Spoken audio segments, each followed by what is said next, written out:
guys, Latimer here. So today's video is going to be pretty short because I am fighting off a head cold, which is awesome.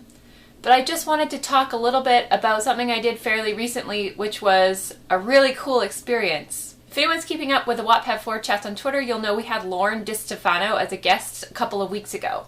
And one of the things that we talked about while she was there was anxiety, because Lauren has that pretty bad. And in spite of her anxiety, she's so successful. She's a New York Times best-selling author. So seeing something like that and seeing her open up and talk so freely about it, she's not ashamed. It's really encouraging for somebody who also wants to be an author and also suffers from anxiety to hear that from her. Now, anxiety is not something I talk about a lot, but I suffer from really kind of low-grade, usually low-grade anxiety that really spikes when I'm going somewhere by myself or doing something new, and sometimes it holds me back. I decided the other day that I was going to go by myself downtown Vancouver and wait in line also by myself to go see Cassandra, Clare, and Holly Black and get my book signed. And now I had kind of two warring feelings on this, because one was that I really wanted to meet Cassandra, Clare, and Holly Black, and the other was that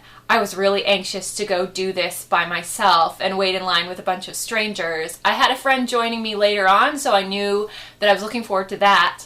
But for the first hour, I was on my own, which was kind of weird. It ended up being a really positive experience because, as I discovered, when you're in line with 100 other book nerds who all are obsessed with the same book series as you, it's hard not to be instantly best friends. I got to see two of my favorite authors, and they signed my books and talked to me, and I kind of just smiled like a lunatic at them, like a demented Cheshire cat, because I had no idea what to say. I had all this cool stuff planned out to say to Cassandra, Clare, and Holly Black, and then I was still kind of just like, hi. Oh, and Holly Black said she liked my nail polish. It was great.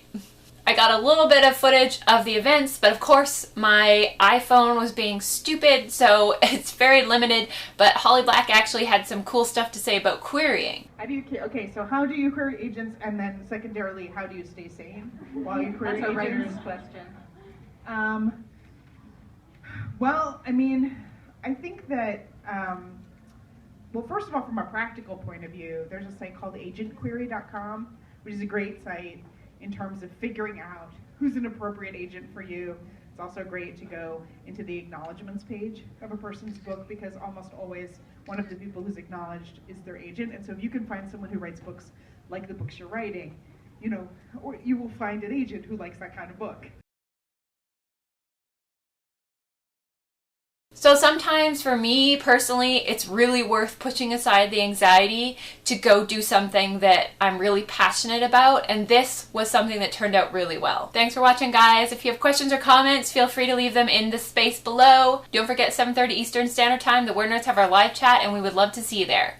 Thanks for watching, and I'll see you next week.